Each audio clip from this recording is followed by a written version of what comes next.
to catch up with that. And church is one of those places that sometimes is resistant to change.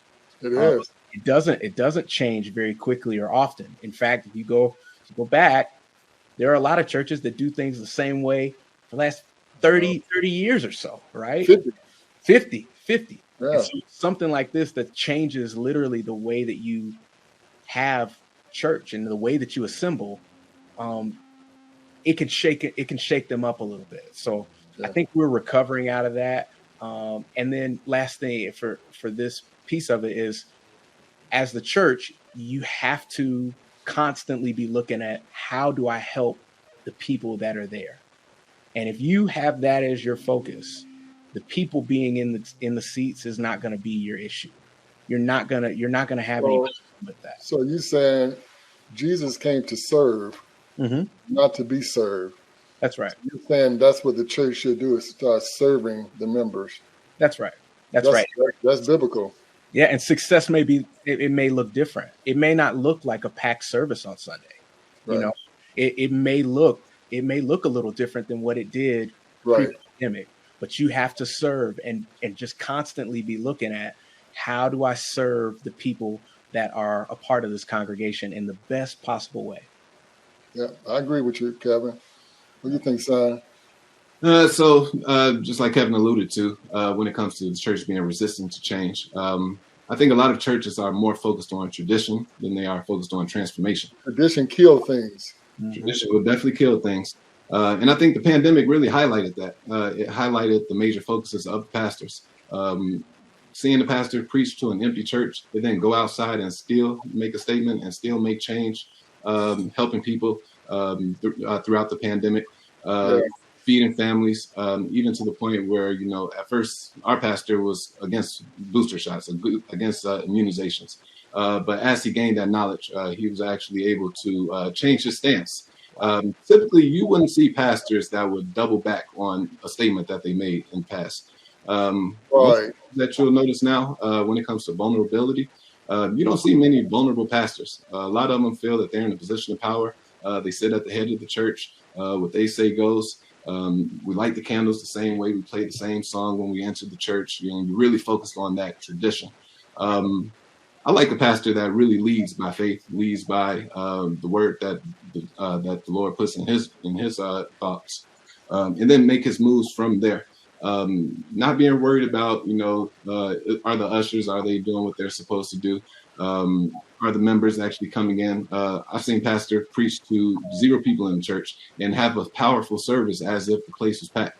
As you spoke about earlier, when it comes to, you know, getting that lottery, getting tickets to go to church, while this is something that is unseen, never heard of, it's something that if you love your church, if you really have strong faith, that still shouldn't deter you, because you still have that alternative source to receive that message, via streaming, via social media.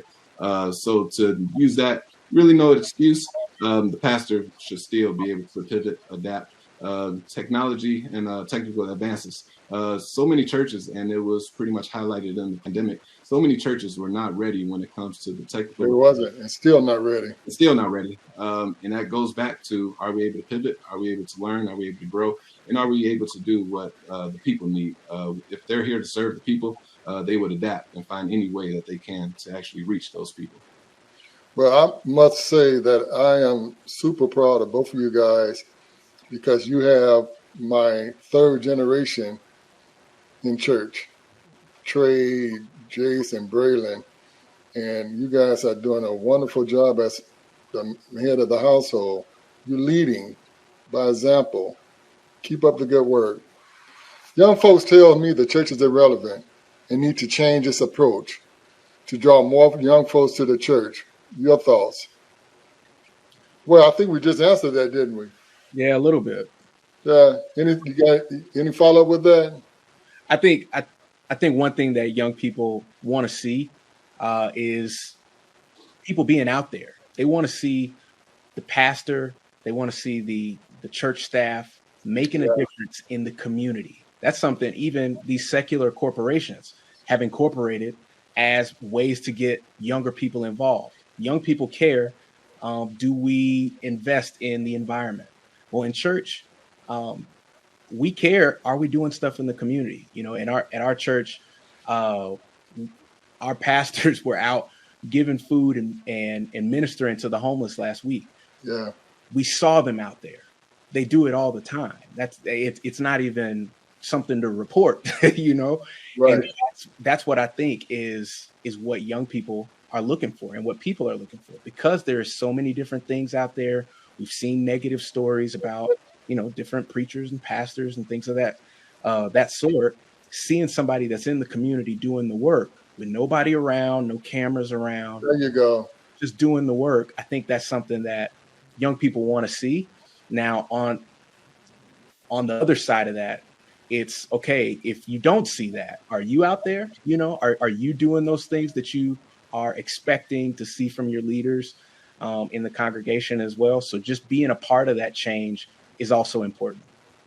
So when you bless someone, you don't talk about it. You don't brag about it. You just do it. That's right. So what you're saying, pastor just need to go out there and do what he's doing, Mm-hmm. not looking for a camera, not looking to brag about it. Just do it, because your job is to serve That's and right. reach souls, because the church is supposed to bring souls into the church, and we're supposed to get people saved, lead them to Christ. But That's we right. tend to get we have tended to walk away from saving people. You don't even hear it anymore. Are you saved? Do you want to be saved? You have any follow up to that, Kenny? No, I think Kevin illustrated that perfectly. Okay. You have to go into those places where the cameras aren't rolling, the prisons, the hospitals, the right. nursing homes. This is what pastors did back when we first started going to church 20-something years ago. Like you said, it does seem like the pastors really spend majority of their time inside of those four walls, not thinking about how commendable it is if they exited those walls. Majority of the people inside of the church, those are the ones that you've already reached. As the job, That's right. As the job of the pastor, I think, is to go out there, hit those corners, save those people. Do not count out those drug addicts. Do not count out those alcoholics. That's right. Because at the end of the day, those are people who still have hope. Those are people who have generations behind them. So those are the ones that need a little bit more, or increased amount of care, increased amount of support. Just somebody who They need that spiritual base. That's right. Spiritual base. Now, In the 60s, the church and the family worked together. So, for instance, if you was married and you was thinking about a divorce, the pastor would get involved. And the pastor would come to the house and talk to the husband and wife and glue that family back together with the word of God. Mm-hmm. Now, you don't get that. People want to stay out of the business. Well, that's not my business. That's their business. But you are a spiritual leader. Are you going to just let us divorce without offering us any type of spiritual advice? Mm-hmm. So it's all about not the members. Well, I don't want to waste my time. That's too much work. But it worked in the 60s. That's why our community was so knitted together, because the church and the family and the community was considered one. Now the church is in the community and don't even help those that live near the church. Used to be that people went to church in their community. Now people drive, 30, 45 minutes to go to church. Right. All right. Both of you guys have boys.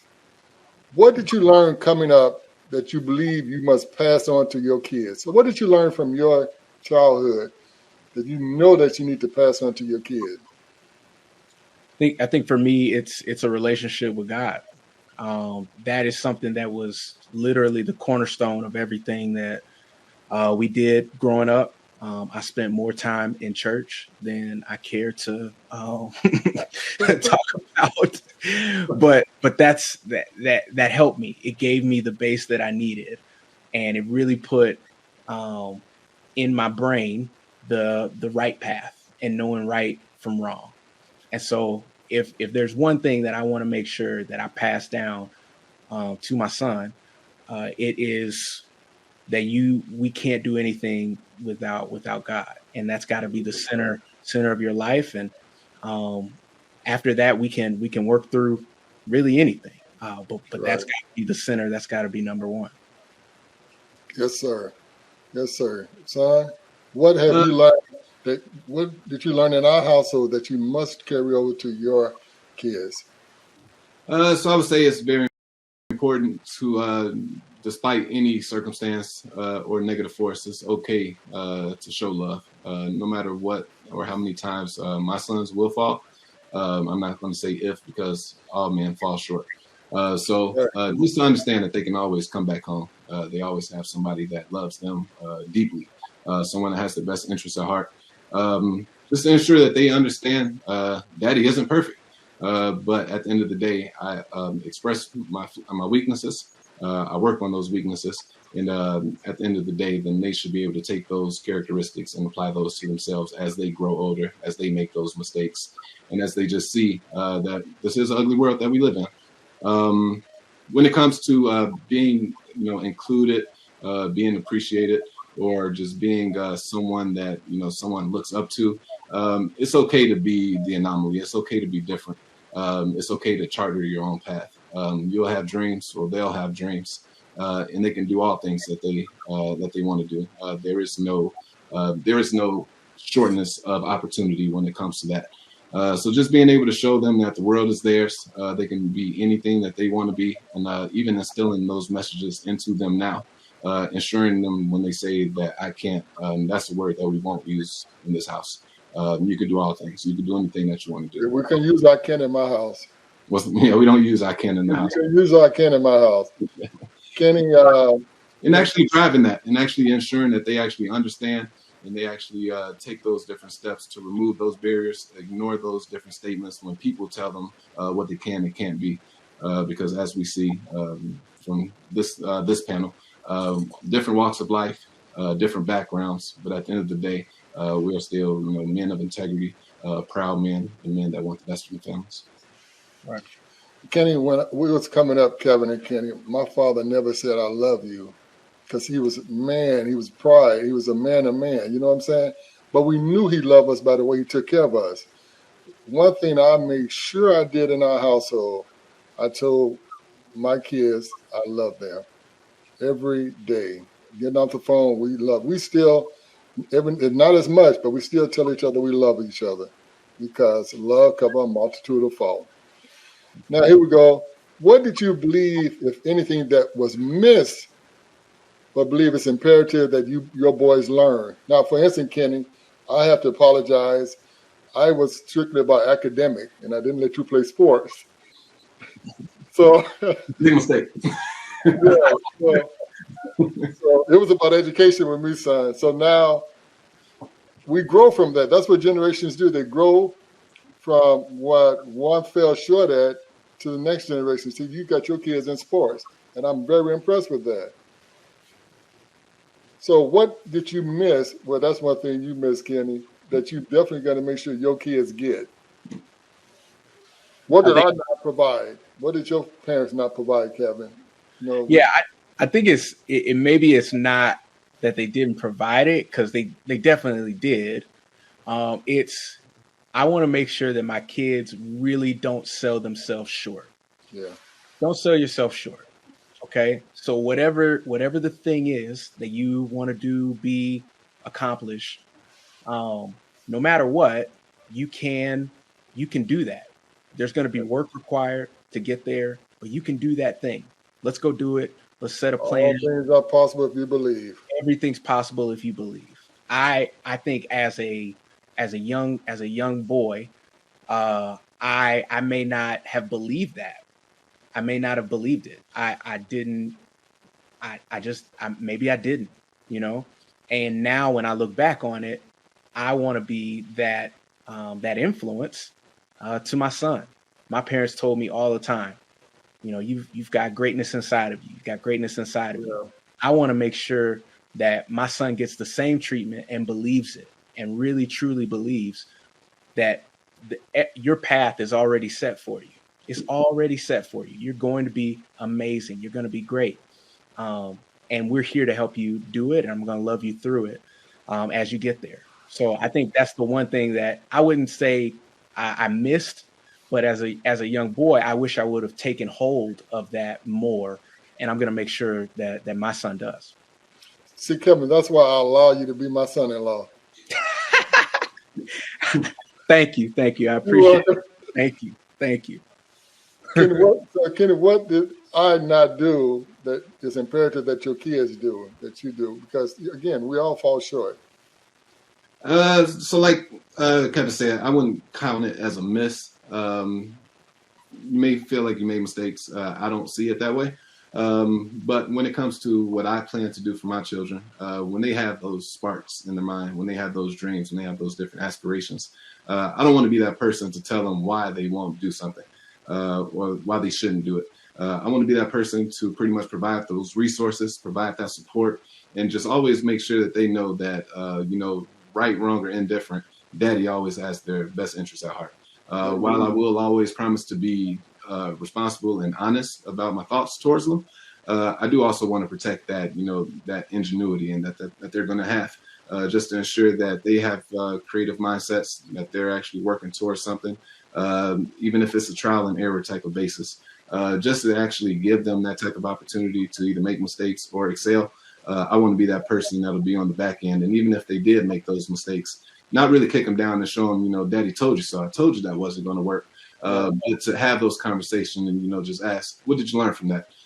If you did that again, what would you have done differently? And just make sure that we're continually improving throughout those mistakes that we will or have made. I wouldn't say that you missed or my mother missed on anything. I think you guys did a fantastic job. Thank you. I appreciate that, son. That's why you my son. I appreciate it. Okay. Do we believe in, okay, now, are we now at the beginning of bringing generational wealth into our family? When I started, my mother and father did not have education, formal education. And I was the only one in my family who went out to get an education. And I did pretty good in life until I had kids. And one of my main focus was to make sure that they had everything they needed. But money started coming, and now we have to look at generational wealth so we can have generational, our kids. We can look down the line and say they're going to be taken care of. I'm talking about wealth. I'm not talking about just money. I'm talking about knowledge. I'm talking about, the Bible says, when all that get understanding. I'm talking about different things. The Bible says a good man leave an inheritance to his kids. The inheritance don't necessarily mean money. It could be you left that kid knowledge where that kid now have enough sense to go make some money. Right.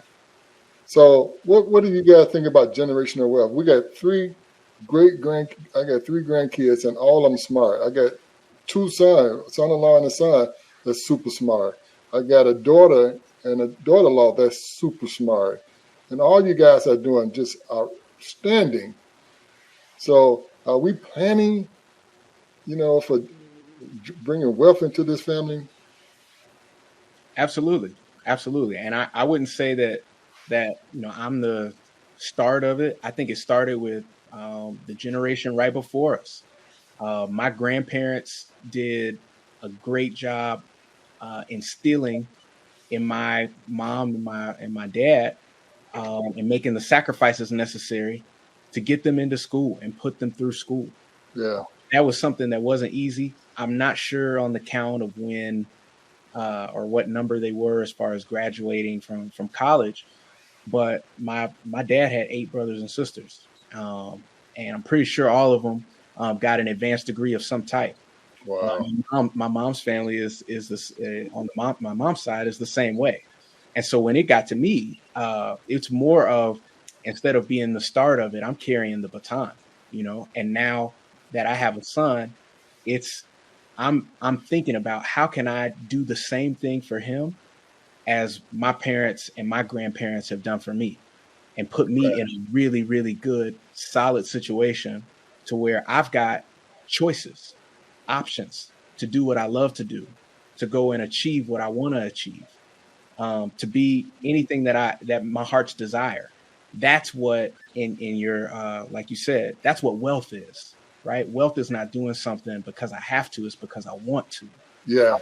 To have that same opportunity to be able to take advantage of that. And so that's what I think about. And to your question, are we planning that? Absolutely. That's something that me, and my wife, we sit